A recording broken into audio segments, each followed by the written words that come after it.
예. 지금 대선 이제 중반전이 아주 치열하게 진행되고 있는데 어떻게 보고 계십니까? 이 대선이 이재명에게 아주 일방적으로 유리하게 전개될 것이라고 생각했고 또 초반 분위기는 그런 상황으로 전개가 됐고 네. 반면에 탄핵을 거치고 또 보수 우파 상황이 이제 분열되고 현재도 뭐 그런 모습은 계속 보이고 있죠. 그런데 여론조사가 최근에 보수 우파만 이준석 포함해서 합쳐서 보면 이재명과 거의 근접하는 결과를 보이고 있고 이재명은 굉장히 잘 나갈 줄 알았는데요. 일방적으로 삼관왕을 한다고 하는 거 아닙니까? 그런데 지금 보니까 부잣집 몸살이기. 예. 그동안 너무 몸을 사렸다. 뭐 방탄복에 방탄 유리에 여러 가지 상황상 몸을 사리다 보니까 뭐 특별한 이슈를 내지 못했고 그리고 최근에 보니까 뭐 경제적으로도 이제 공약을 내세운 것들이 뭐 호텔 경제론 뭐 젊은 사람들한테 예. 놀림거리가 되고 게다가 지금 대법관 30명으로 늘린다는 것도 굉장히 무리가 되는 무리수를 두고 있고 해서 막판에 말이죠. 저는 근접한 상황으로 지금 전개되고 있어서 깜깜이로 들어가면 그 누구도 모른다. 아하. 예, 그래서 탄핵을 거치면서 이거 조기 대선 위험하다, 큰일 났다. 저도 뭐 그렇게 생각했고 이길 수 없다. 그럼 끝까지 쫓아가 보자. 뭐 이런 상황이었는데 지금은 이거 잘하면은 뭐 이길 수도 있는 거 아니야 이런 희망까지 붙게 됐습니다. 김영삼 대표. 네, 저는 그 어떤 선거든 일단 마음가짐이 대단히 중요하다고 생각을 합니다. 예를 들어서 야 이번 선거 이거 뭐 틀린 거 아니야?라고 생각을 하고 그 선거에 임하면은 이길 수가 없는 거죠. 그러니까 이번 선거는 반드시 우리가 이긴다라고 하는 아주 굳은 신념을 가지고 이 난관을 아주 기관차처럼 돌파하려고 하는 그 의지를 가지고 그게 무슨 뭐 보수 우파 후보들뿐만이 아니라 후보를 돕는 그 스태프들뿐이 아니라 선거에 임하는 이 애국 시민들의 마음도 그런 마음가짐을 갖는 게 저는 우선 무엇보다 중요하다. 네. 왜냐하면 한 사람이라도 투표장에 더 나가서 그 찍어야 이 선거 결과가 나오는 거거든요. 그런데 미리 이제 야 이거 뭐 좀 어려운 거 아니냐라면은 굳이 투표장에 나갈 그 마음이 안 생길 수도 있는 거예요. 그래서 예. 지금 상황에서는 무엇보다 어떤 승리에 대한 확신을 가지고 네네. 주변 사람들에게 용기를 북돋아서 한 사람이라도 이 대한민국 편에 서도록 노력하는 그 결집된 마음이 이제는 작동할 때가 왔다. 저는 이게 결국 이제 이 선거에 임하는 마음가짐이 네. 제일 중요하다 이런 말씀을 좀 꼭 드리고 싶습니다. 예. 예, 우리 자유파 국민들은 기존의 기성 족보 언론이 발표하는 여론조사를 거의 믿지 않아 왔습니다. 그쵸. 근데 그 중에서도 특히 그 뭐 리얼미터인지 갤럽인지 하는 데서 발표되는 것은 정말 우리가 체감하는 여론하고 너무 달라서 예. 정말 신뢰를 두지 않아 왔는데 예. 근데 오늘 아침에 갤럽 조사를 보면 우리가 제일 믿기 어려운 조사입니다. 그리고 또 우리 자유파 정치인들이나 자유파 후보한테 가장 인색하게 조사가 나왔던 그 갤럽 조사를 인용을 해드리자면 이렇습니다. 네. 이재명 45, 예. 김문수 36, 예. 이준석 10이거든요. 예. 그래서 이재명과 김문수가 한 자리 숫자로 좁혀들었어요. 예. 그러니까 이재명은 대폭 떨어지고 김문수는 대폭 올랐습니다. 예. 그리고 여기에 더해서 지금 뭐 단일화 논의가 계속 되고 있는데 김문수와 이준석이 합치면 46 아닙니까? 45대 그렇죠. 46 예. 이렇게 되는 겁니다. 거기에다가 제가 여론조사에서 가장 주목하는 것은 그 비호감인데요. 예. 이건 거의 모든 여론조사에서 비호감도 압도적 1위가 이재명입니다. 그리고 김문수도 비호감층이 있죠. 그런데 김문수의 비호감층은 상당히 의미 있게 지금 떨어지고 있어요. 아, 예. 근데 뭐 다들 두 분도 잘 아시겠지만 그 마지막 승부는 부동층에서 난다는 거 아닙니까? 예. 예. 그러면 부동층은 뭡니까? 최선의 후보를 아직 발견하지 못했으니까 부동층으로 남아 있는 거잖아요. 네. 그러면 부동층의 투표 행태에 가장 결정적으로 영향을 미치는 것은 모두 비호감은 안 찍겠다는 거예요. 예. 최악의 후보는 안 찍겠다 이거거든요. 그렇죠. 그러니까 지금 이재명이가 압도적으로 비호감층에서 1위를 하고 있는 상황에서는 이재명이는 이른바 부동층 확산, 중도 확산은 거의 불가능합니다. 반면에 김문수가 비호감이 굉장히 의미 있게 낮아졌는데요. 예. 이거는 이제 대선 선거운동 본격적으로 시작한 지가 이제 한 2주밖에 안 되니까 예. 김문수가 누군지를 사실은 잘 몰랐어요. 그리고 이름은 알아도 어떤 사람인지를 잘 몰랐거든요. 예. 그런데 이제 2주간의 선거운동을 통해서 알게 된 거예요. 예. 그래서 파파미 이거 요새 유행하잖아요. 예. 파도 미담 김문수. 근데 오늘 파파미와 동시에 파파괴라는 단어가 유행하더라고요. 파도 괴담. 그렇지. 아. 네, 파도 미담 김문수, 파도 괴담 이재명이야.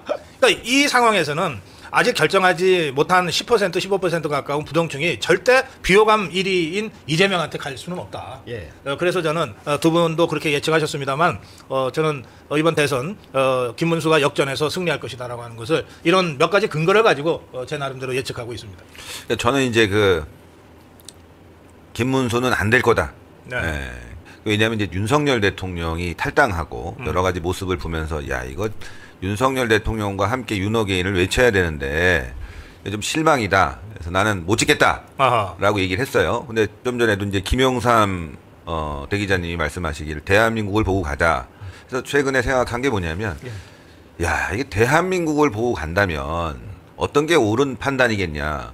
우리 고성국 박사님 말씀처럼 지금 이재명은 비호감인데 그 비호감이 뭐에 기인한 비호감이냐를 우리가 다 알고 있지 않습니까? 일단 반국가적이고 부패, 그다음에 이제 막말 등등으로 여러 가지 문제가 있기 때문에 그렇다면 대한민국을 보고 가면 그래도 대한민국의 정체성에 대해서 가장 인지도가 높고 인식을 잘 하고 있는 김문수 후보를 지지해야 되겠다라고 네. 생각하죠. 그러니까 제가 김문수 못 찍겠다고 한 건 어떻게 보면 그 선택층이 없기 때문에 사실 이제 윤석열 대통령을 지지한 사람들은 윤석열 대통령이 출당함으로 인해서 충격도 많이 받고 지금 국민의힘의 행태, 탄핵에 대해서 또 계엄령에 대해서 잘못했다고 얘기하는 탄핵은 인정하고 계엄령은 잘못됐다고 얘기하는 이런 부분들이 초기에 보여주면서 당연히 저는 이제 광화문에 나와서 싸운 입장에서 윤석열 대통령 윤어게인으로 함께한 국민들은 당연히 그 기분이 나빴단 말이죠. 네. 그런데 그게 이제 아까 말씀하신 이제 유보층으로 돌아섰다가 야 이거 투표를 해야 되겠고 근데 이게 누가 날 거냐.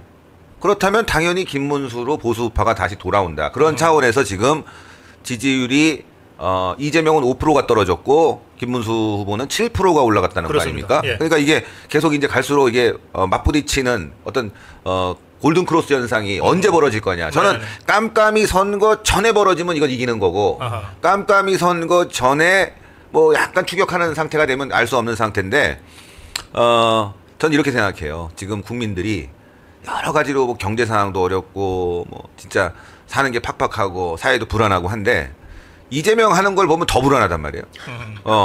특히 요즘 젊은 애들이 야, 호텔 경제론 그거 뭐냐? 하고 제가 엊그저께 차량 때문에 정비센터 같은 데 갔어요. 예. 근데 갑자기 정비센터에 있는 직원들이 다 젊더라고. 예. 대표님, 예약대가 보니까 신혜식인데 대표님이시군요. 네. 저희가 지금 다 젊은 애들이 보수라는 거예요. 그래서 야 이렇게 보수화됐어. 선거 어렵죠. 자기도 윤석열 대통령 그렇게 되고 나서 굉장히 힘들고 화나는데 요즘 우리 다 모여서 생각해 보니까 그래도 이거 나라가 무너지면 안 된다라고 네. 이렇게 결집하는 분위기가 있다는 거예요. 그러면서 얘기하는 게 그 호텔 경제론인가 그거가 뭔가 그거. 뭐 난 자기는 경제에 관심이 없는데 그거 보니까 너무 자기가 봐도 황당하다는 거예요. 이게 말이 안 돼. 이렇게 가면은 다 죽는 거 아니냐. 그렇죠. 예. 그래서 특히 20대 남성들을 중심으로 해갖고 많이 변화하고 있고 그게 바로 이준석에게는 아킬레스건이거든요. 이준석은 20대의 반패미에 지금 기대서 선거 활동을 벌이고 그 표가 올 줄 알고 있는데 그 20대 표가 사실은 이준석에게도 가겠지만 사실 이준석을 지금 사표가 된다는 거 아니에요. 네네. 그러니까 결국에는 김문수 후보로 갈 것이고 또 특히나 긍정적으로 보는 거는 지금 수도권이에요. 수도권에서 지지율이 높아요. 그렇습니다. 수도권에서 두 개의 여론조사를 최근에 보니까 수도권에서 이재명보다 높게 나오거든요. 그런 게 이제 다 뭐냐면은 수도권의 집값이 이 좌파 정부 들어서면 엄청 뛴다. 이거 큰일 났다. 이번에도 이제 문재인 정권 때 거의 두세 배 뛰어갖고 집 살 수가 없는데 이재명 들어오면은 집값이 또 두 배 뛰면 이제는 뭐 젊은이들 희망이 없어진다라는 반발표도 거기에 다 포함되어 있거든요. 그렇죠. 그래서 예. 어제 제가 그래도 굉장히 중요하게 본 게 어제 부천 유세가 네. 그동안 뭐 대구 경북 다 돌아다닐 때 창피해갖고 야 이게 유세가 어떻게 이렇게 썰렁하냐 했는데 어제 기점으로 부천에 어마어마하게 많은 분들이 나왔어요. 와 깜짝 놀랐어요. 네, 아주 뜨거웠어요. 네, 이게 이제는 수도권에서 열기가 붙었구나. 그래서 저는 어제 그리고 오늘 이런 조사를 보면서 야, 이 국민들이 빠르게 회복하고 있다. 사실 여러분들 윤석열 대통령 지지율이 50위까지 찍었는데 네. 그 지지율도 한 달 만에 급속하게 올라간 거거든요. 예. 근데 그게 푹 떨어졌었어요. 근데 다시 그분들이 이제 결집을 하는 모양새고 오늘 오전에도 몇몇 분들이 전화 와서 아유 그래도 찍어야 되지 않냐. 그래도 이런 말씀하시는 분이 예. 많아요. 지금 뭐 사실 우리 자유파 국민들이 준석이 찍으면 제명이 된다고들 말씀들을 하고 다니시거든요. 그렇죠. 예, 실제로 그렇잖아요. 예. 예, 그래서 지금 뭐 이준석이가 지난번 1차 TV 토론에서 좀 잘한 것으로 평가가 되면서 그 효과를 조금 얻어서 10%까지 올라갔지만 이게 투표라고 하는 거는 우리 국민 한 사람 한 사람이 다 전략적으로 최종 판단을 하는 거 아니겠어요? 그렇죠. 예. 내가 이 표를 찍었을 때 누가 되고 그렇게 되면 우리나라가 어떻게 되고 그러면 내 자식들은 어떻게 되나 이거 다 생각하면서 찍으시잖아요. 그렇죠. 예. 그 전략적 고민으로 딱 접어들면 아이고 준석이 찍으면 이거 제명이 되는데. 예. 예, 이렇게 해서 제동이 걸릴 거다 이런 말씀들을 많이 하십니다. 자, 그건 그렇고요. 예. 지금 우리 자유파의 여러 정당과 사회단체들이 있는데요. 예. 우선 가장 먼저 김문수 후보 지지를 공식으로 표명했던 거는 자유민주당입니다. 자유민주당. 그리고 조원진 대표의 우리 공화당도 공화당. 김문수 지지 선언을 했어요. 당은 다르지만. 네. 그리고 며칠 전에 우리 자유통일당의 자유통일당. 구주화 후보가 사퇴를 하면서 김문수 지지 예. 선언을 했고 예. 오늘 아침에 저희 고성구 TV에 나와서 구주화 변호사가 이번에 지더라도 자유통일당과 구주화는 다음이 있지만 이번에 지면 대한민국은 다음이 없습니다. 예, 그렇죠. 마지막 벼랑 끝에 몰린 대한민국을 구하고 지키기 위해서라도 김문수 후보를 지지 선언을 했습니다. 이렇게 설명하시더라고요. 눈물 나는 거네요. 예, 우리 자유파가 이렇게 쭉 결집하고 있어요. 예. 그런데 국민의힘이 지긋들 후보인데 이렇게 개판과 분탕을 친다는 건 정말 상상할 수가 없었어요. 예. 이거 아니 역사에 이런 적이 있습니까? 그래서 저는 이제 이런 생각을 해봤습니다. 이번에 이 선거에 나가시는 그 유권자 여러분들은 국민의힘 후보를 찍는다라고 생각하지 마시고 예. 그냥 김문수 후보를 지지한다라는 생각으로 그 투표에 임해 주시면 고민이 좀 사라지지 않을까. 왜냐하면 이번 김문수 후보를 선정하는 문제, 그 다음에 한덕수 후보하고 단일화를 추진하려고 하는 문제에서 보여준 이 국민의힘의 이 엽기적인 추태는 이건 도저히 이건 어떤 공당이라고 하기에는 이거 무슨 이름할 수도 없는 그야말로 정말 그 모든 패약질을 다 보여줬지 않습니까? 그렇죠. 그래서 예. 이번 선거를 계기로 해서 국민의힘의 어떤 정치 정당으로서의 어떤 역할은 소멸될 수밖에 없는 거 아닌가 하는 생각이 들어요. 예. 자, 그렇다면 지금 대선에서 나라를 구하는 심정으로 우리가 투표를 해야 되는데 나라를 구하는 심정으로 국민의힘 후보가 아닌 김문수 후보를 지지하는 이런 마음가짐으로 조금만 방향을 바꾸면 그런 네네. 고민을 우리가 좀 덜어낼 수 있지 않을까 하는 생각이 들고요. 음. 그리고 이제 저는 우파 좌파 이렇게 하지 말고 이제부터는 이제 대한민국 지지파, 대한민국파라고 해서 네. 그 진영을 좀 더 확산시킬 필요가 있다라는 생각이 들어요. 네. 그리고 어차피 이번 대선을 통해서 아마 정치 이합집산과 지형도 많이 변하지 않을까 하는 생각이 듭니다. 승리를 해가지고 이 정말 대한민국을 바로 이끄는 그런 이 의지를 가진 정당들이 다 힘을 합칠 수 있는 그런 계기가 오기를 바라면서 우리가 이 선거장에 나간다면 한번 정말 해볼만 하지 않나라는 생각이 들어요. 예.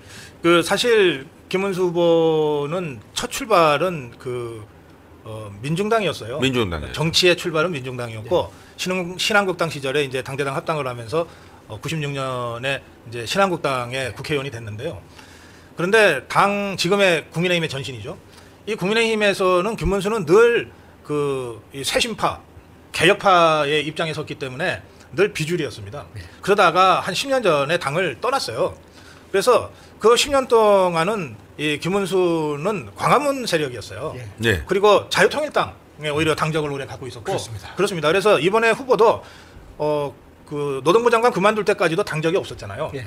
그런데 어쨌든 국민의힘의 후보 경선을 해야 되겠다 생각을 하고 그때 입당을 한 거거든요. 뒤늦게 입당을 했죠. 예, 그러니까 우리 김영삼 대기자 말씀하신 대로 그냥 김문수를 보고 찍으면 되지 예. 국민의힘 누구다 이렇게 이 꼬리표를 갖다 붙이는 것 자체가 전혀 어울리지 않는 그런 사람입니다. 그렇게 생각하면 이제 많은 애국 시민들이 뚜껑이 열리는 상황이 될 수도 있어요. 야, 네. 국민의힘을 우리가 왜 지지해야 되냐. 그러니까.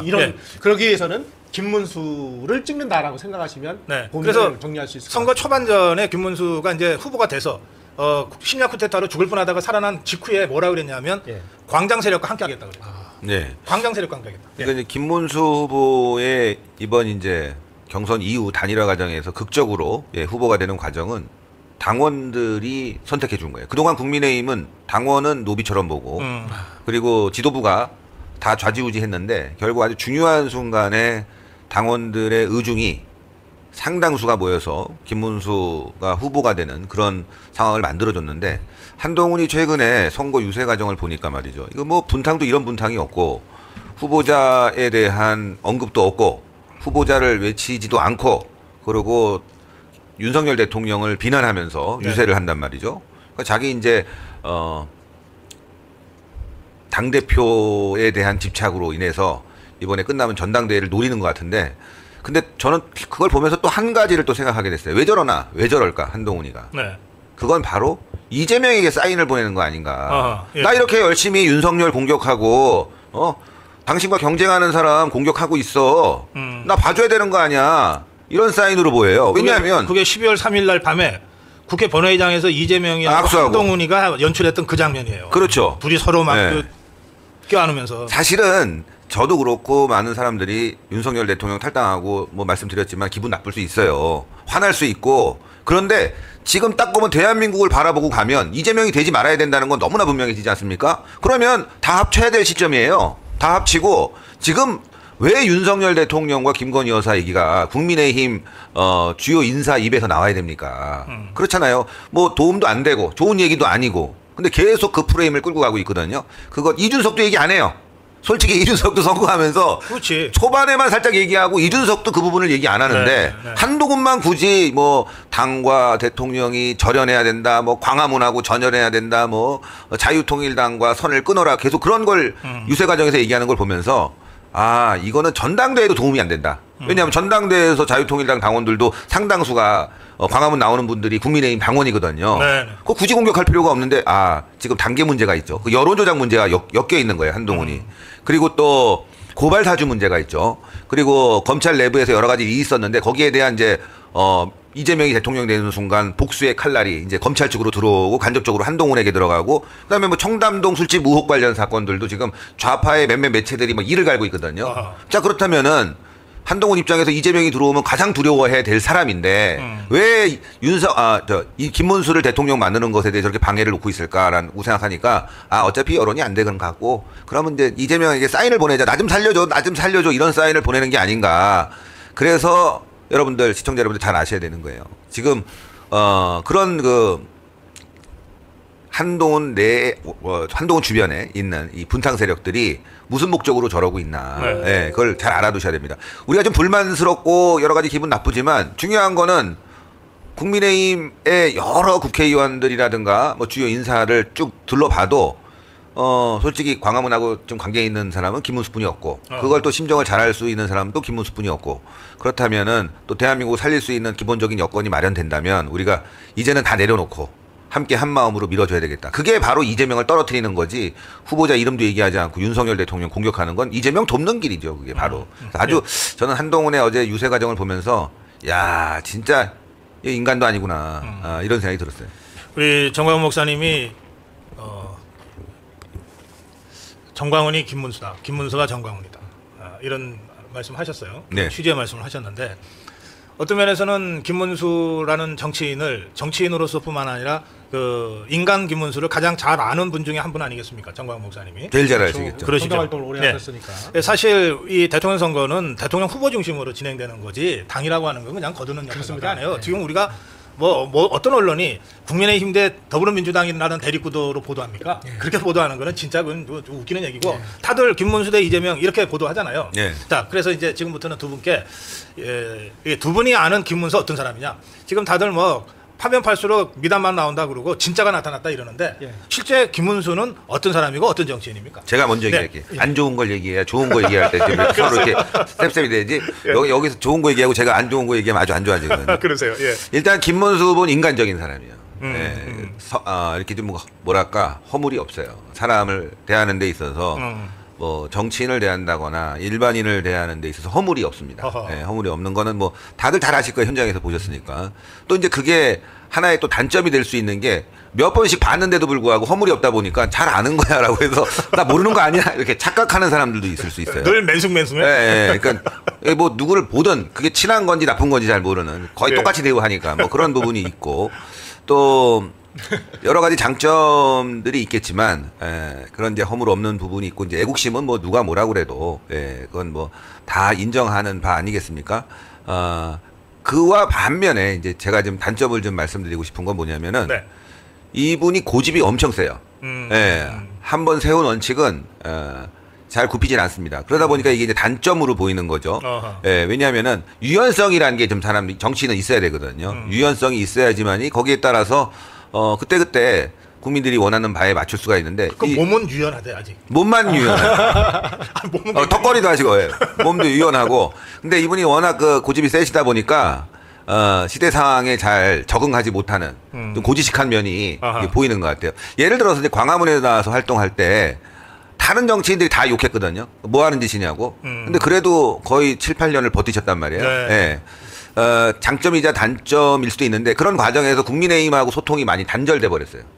예, 그게 이제 제가 말씀드린 유연성의 이제 단점인데, 경직성의 단점인데, 그래서 이번에 당에 복귀했을 때 세력이 없는 거 아닙니까? 그렇지. 세력이 없다 보니까 저렇게 국회의원 한 예, 명도 없어요. 쫓아다니는 사람이 없어요. 뭐 밥 먹자고 해도 먹는 사람이 없는 그런 단점이 있지만 그래도 소신이 있기 때문에 현재까지 버티고 있지 않냐라는 생각이 들고 예. 그런 부분들을 좀 더 강하게 살려서 윤석열 대통령과의 관계도 이제 어느 순간은 화끈하게 끌고 가셔야 되지 않을까라는 예. 생각이 들고 치명적인 단점이 있습니다. 이분에 어떤 아주 굉장히 치명적인 단점인데 밥을 잘 안 사요. 돈이 없어서 그런가? 이분이 예. 아니 그건 저하고 밥을 전 한 40년 네. 형하고로 지냈으니까 밥을 먹어도 열댓 번은 먹었을 텐데 그러고 보니까 다 밥을 제가 샀어요. 밥을 안 사요. 근데 진짜 돈이 없어. 아니, 돈이 없어서 그런 것 같아요. 진짜 돈이 없어. 근데 유튜브 제가 많이 가르쳐드려 수익이 있었다고 그러는데 그때 당했죠. 그 운영자한테. 그렇지. 그래서 예. 어쨌건 이제는 이제 밥을 좀 사세요.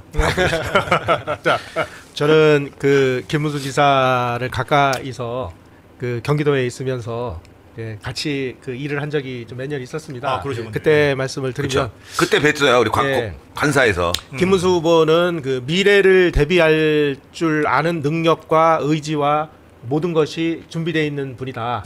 뭐 지금 뭐 나이가 들어서 뭐 꼰대다 뭐 이런 얘기들을 하시는 분들이 있는데 네. 누구보다도 미래를 그 위한 그 철저한 그 준비를 하는 면에서는 타의 추종을 불허하는 리더다. 저는 이렇게 말씀을 드립니다. 예. 비근한 예를 말씀을 드릴게요. 지금 그 판교 테크노밸리 있죠. 판교 테크노밸리를 만드는 과정에서 사실 경기도 입장에서는 저거에 한 20배 내지 30배를 키우려고 그랬어요. 아니 뭐 저게 뭐예요 지금?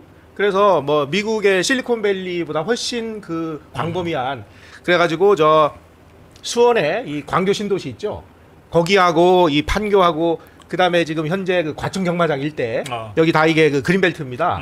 여기를 다 터서 인덕원 일대까지를 그래서 뭐 어마어마한 지역을 다 그럴 듯하게 하려고 그랬네. 테크노밸리를 만들려고 했는데 이건 뭐 이 중앙 정부가 그야말로 그 지시할 만하게 해서 그 김문수 지사가 그린 그림에 몇십 분의 1로 줄여서 만든 게 현재 테크노밸리예요. 그렇군요. 이게. 그렇군요. 만약에 그 당시에 그 김문수 후보가 계획한 대로 했다면 정말 오늘날 아마 그 판교 테크노밸리는 실리콘밸리를 능가하는 그런 성과를 낼 수 있는 아마 그 정도 되지 않았을까 하는 생각이 드는데 중앙 정부가 째째하다 보니까 이걸 못 받은 거예요.